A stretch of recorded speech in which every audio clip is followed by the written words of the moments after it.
Buenas tardes para todos. El día de hoy vamos a presentarles el análisis financiero de la empresa Home Center Sodimac. Sodimac es una empresa que opera en el retail, industria donde ha alcanzado una posición de liderazgo en el mercado del mejoramiento del hogar. Su actividad se focaliza en desarrollar y proveer soluciones a los proyectos de remodelación y construcción de sus clientes.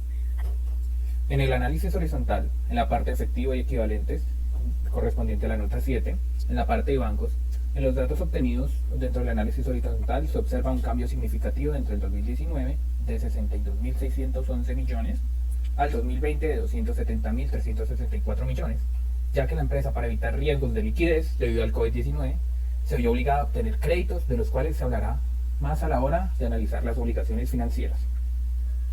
En la parte de efectivo, en la cuenta correspondiente a títulos, se da un contrato con un CDT a corto plazo como medidas de rentabilizar los flujos de efectivo que llegan a la empresa mediante la operación del negocio y los títulos de devolución de impuestos en el 2019 de 2.390 millones y al 2020 de 73.733 millones. Las otras cuentas integrantes de efectivo y equivalentes tuvieron datos normales sobre lo esperado por los recaudos de la empresa.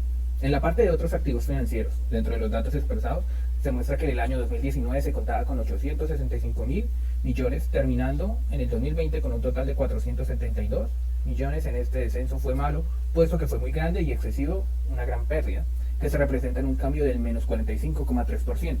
En la parte de obligaciones financieras del pasivo no corriente correspondiente a la nota 12, este aumento para el año 2020 representa el 100%, ya que se obtiene un crédito de 150.000 millones con un vencimiento en diciembre del 2027 con el Banco Citibank, con una tasa de interés promedio para el 2020 y 2019 de 6,43% y 7% respectivamente.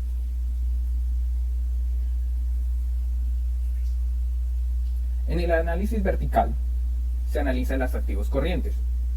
Se observó que dentro de estos activos el más relevante, es decir, el que tiene un mayor porcentaje de participación según el activo del grupo de inventarios de la nota 9, esto significa que la empresa tiene el potencial para mejorar sus ganancias en efectivo, el cual es el segundo grupo más relevante en los activos corrientes. Sin embargo, en el 2020, el descuento por deterioro de inventario fue de 17.287 millones comparado con 14.760 millones del 2019, representando un cambio significativo pero razonable para la situación presentada con el COVID-19. Los activos no corrientes de la nota 10, la propiedad y equipos netos es el grupo más relevante con respecto a los activos, dándose así que esto se traduce a que la empresa invierte constantemente en la compra de implementos de trabajo, viéndose reflejado en la cantidad e ingresos de la empresa. En la parte de pasivos corrientes, respectivo con la nota 15, según lo observado en el análisis vertical, el único grupo que muestra cantidad relevante es el grupo de cuentas por pagar a comerciantes, el cual se observa que la mercancía se tiene en inventarios, en su mayoría aún se debe a los proveedores y aún se tiene un plazo de pago promedio de 30 a 60 días, lo cual esto representa que es bueno para la empresa porque se están manejando el dinero de los proveedores y no el dinero de la empresa. En la parte de pasivos no corrientes se observa que lo más representativo en los pasivos no corrientes son los pasivos por arrendamiento, ya que Home Center y Constructor tiene 26 contratos de arrendamiento en sus tiendas, 2 contratos de arrendamiento donde se están los centros de distribución y un contrato por equipos, es decir, el arrendamiento de equipos de cómputo, tabletas, impresoras y otras maquinarias de equipo que se reconozca como por bajo valor o de corto plazo. Y el total de pasivos más patrimonio, basándose en el análisis vertical realizado de los pasivos, y hace notar que el 64% son pasivos y que se refiere a esta empresa financiada en su mayor parte por deudas que por capital, el que se ha aportado a los socios, lo cual representa el 36% del total del pasivo más patrimonio. Bien, ahora en cuanto a la primera razón, utilizaremos el ratio de liquidez para comprobar el grado de solvencia que dispone Sodimac. Por tanto, nos dirá si la empresa va a ser capaz de pagar sus deudas, sobre todo las deudas a corto plazo. Hay que tener, pues, en este caso en cuenta que este indicador, al ser mayor de 1, y pues indicará una buena salud financiera. Así, entonces, dentro de este encontramos lo que es la razón corriente o índice de solvencia. Este índice nos indica la capacidad que tiene la empresa Sodimac en cuanto a sus activos de cubrir sus deudas de corto plazo. Según los resultados, podemos pues afirmar que Sodimac tiene la capacidad suficiente de cumplir con sus obligaciones financieras, tanto deudas como pasivos, a corto plazo, pues su activo es mayor que el pasivo y nos queda, pues como podemos ver, un restante del 17%. Es así pues como obtenemos un buen índice en esta primera parte. Ahora, en la prueba ácida, este indicador nos muestra que Sodimac cuenta con un índice de eficiente en su capacidad de generar flujos de efectivo en un corto plazo. Su capacidad de pago no es suficiente ante 665.310 millones de pasivo. Por esto es necesario que los inventarios tengan pues un poco más de movilidad. Continuamos con la razón en efectivo. Vemos que Sodimac, sin la necesidad de vender ningún activo, es capaz de hacer frente a sus obligaciones pues en el menor plazo posible, caracterizando así a la empresa de la capacidad de actuar rápidamente en estos casos, pues el índice porcentual que arroja la ecuación es bueno. En segundo lugar, pasamos al endeudamiento. Este ratio pues representa el porcentaje que Sodimac supone sobre los recursos propios, el total de la deuda. Según el documento dice que la empresa durante el año adquirimos una deuda a largo plazo por 150.000 millones, con el fin pues de asegurar la liquidez y mejorar el perfilamiento de vencimientos de la deuda.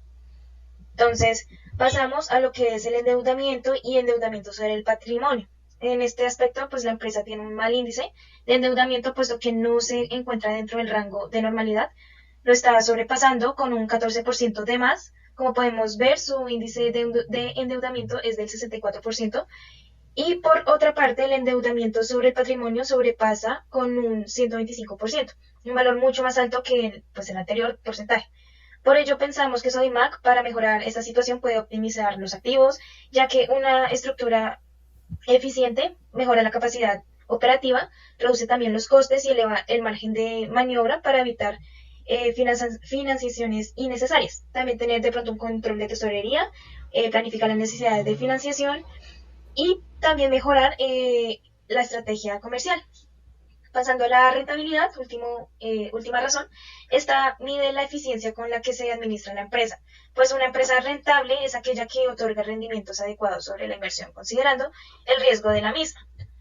Entonces encontramos en el margen bruto, este indicador nos muestra cuán rentable llegó a ser Sodimac dentro del año 2020. Aquí se representa el porcentaje de ingresos totales por ventas que tiene la empresa. Cuanto más alto es el margen, más podrá tener Sodimac sobre cada peso de las ventas para fijar otros costos y obligaciones. En este caso, la empresa cuenta con un 30%. Esto podría indicar que Sodimac necesita comprar un inventario de bajo costo. Esto le permitirá que ese margen bruto sea más alto, ya que sus costes serán menores. En el margen operativo, que es el siguiente, siempre se busca que las empresas se mantengan o mejoren. Esto implica una mayor ganancia en el precio de venta. Pero por el contrario, según el resultado que obtenemos, encontramos una disminución del margen operacional, implicando que los costos producidos estén subiendo o que Sodimac ha tenido que disminuir precios para hacerle frente a la pandemia, que fue la situación que se vivió en este año. Por tanto, se debió haber implementado estrategias de eficiencia de costos y gastos. Y por último encontramos lo que es el ROE y el ROA. Con estos dos últimos indicadores tenemos también porcentajes muy bajos. Por un lado tenemos el ROE con un 13%, que esta medición indica que la capacidad que tiene la empresa de hacer remuneraciones a los clientes que invirtieron en ella es muy baja. Y en cuanto al ROA, encontramos un porcentaje aún menor, que es un 5%, indicando que la empresa no está en capacidad suficiente para generar ganancias. Para mejorar estos dos indicadores, es necesario llevar un control adecuado de los gastos, pues al controlar sus gastos, Sodimac tendrá la ventaja de que cada peso ahorrado de manera inteligente se convertirá en un peso extra que tendrá como ganancia.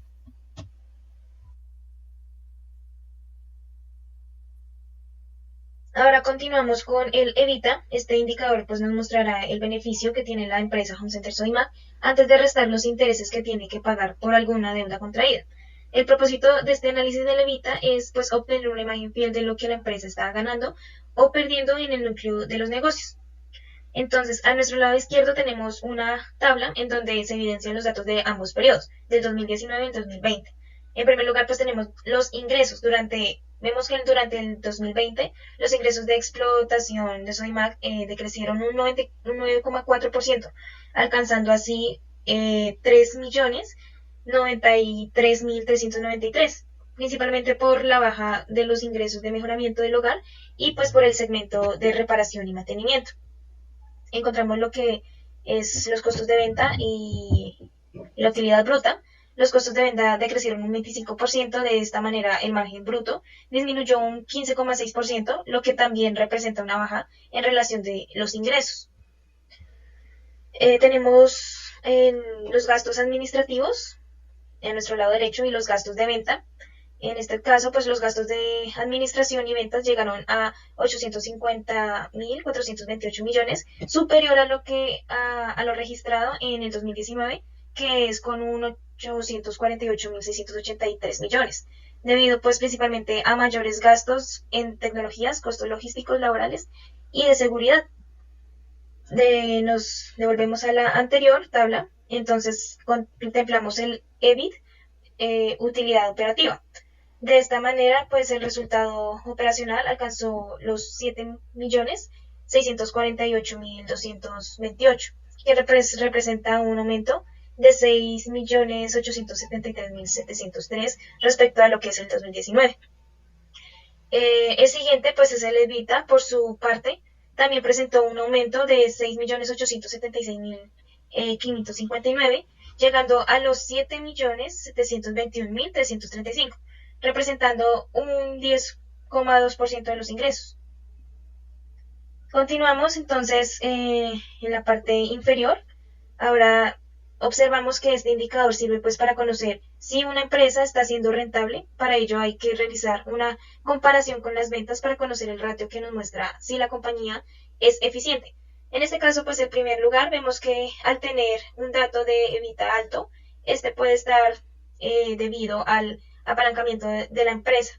Esto pues significa que su capacidad real para generar beneficios podría disminuir de forma pues considerable. Sin embargo, pues teniendo en cuenta el punto anterior, vemos en esta gráfica que las ventas permanecieron intactas. Podremos suponer entonces que este fue uno de los factores que impidió que la empresa, pese a las bajas obtenidas a causa de la pandemia, lograra sobrellevar la situación presentada. Ahora, en cuanto a lupa, también conocido como utilidad por acción, es un medidor que se utiliza en todo tipo de empresas y compañías para evaluar el desempeño y rentabilidad por acción en un periodo determinado. En otro concepto, pues este es un indicador que de manera eficiente recopila información interna de la empresa y entrega resultados para mejorar el rendimiento y las estadísticas de la misma. Entonces, en cuanto a las cifras, en este caso tomamos nuestra utilidad por acción de ambos periodos seleccionados. Entonces, tenemos para el 2019 un total de 181.935 millones y en el 2020 un total de 172.294 millones. Ahora tenemos nuestra variación absoluta, que también podemos llamarla el incremento. En este caso, analizamos la diferencia entre los valores de nuestros 2 años, que nos arrojan un total de menos 9.641 millones de diferencia. Hay que tener pues en cuenta que las medidas absolutas de variación solo sirven para evaluar su signo. Positivo significa pues incremento y negativo significa decremento. Y como podemos ver, nuestro resultado fue en este caso negativo. Ahora continuamos en la siguiente parte a la derecha. Ahora continuamos con nuestra variación relativa. Estas variaciones, denominadas también tasas o tantos, son el cociente de nuestra variación absoluta, que anteriormente lo nombré, que fue el 9.641 millones, y la medida del tamaño del periodo anterior. Es decir, que dividimos estos 9.641 millones en la utilidad de 181.935 millones que se logró en el 2019. Obteniendo como variación relativa un menos 5,3%, que fue pues el decremento resultante. Entonces, en este caso, la utilización de una medida de referencia en el denominador crea el problema de su elección. Es así como el valor que obtuvimos como base de qué tan eficiente resultó ser la empresa Sodimac en el periodo del 2020 a comparación del año anterior fue negativa. Y pues en base a esto se toma acciones de mejora en cuanto al rendimiento para recuperarse de las debilidades que seguramente obtuvieron en cuanto a la pandemia. El WACC es el costo de promedio del financiamiento que tiene una empresa en total, combinado entre el patrimonio, que en este caso es de 1.283.595 millones, y los recursos de terceros, que en este caso con todos aquellos pasivos financieros que representan en la empresa Sodimac Colombia, es de 815.310 millones. En el WACC se debe buscar que no sea una cantidad elevada, puesto que si lo es, la empresa tendrá menos posibilidad de poder manejar sus recursos. En este caso, la inversión total de la empresa le cuesta financiarse un 9,85% y se considera que es un porcentaje no elevado y puede ayudar a que la empresa genere valor. El EVA es el valor económico agregado y se genera cuando la empresa ha pagado los costos de los recursos propios y los recursos de terceros y todavía le sobra un plus. Ese plus es el EVA y ese plus debe ser mayor a cero para que la empresa esté generando valor. En este caso el EVA de Sodimac Colombia es negativo, lo que significa que se ha destruido el valor, dando como resultado que los rendimientos de la empresa sean menores a lo que cuesta generarlos.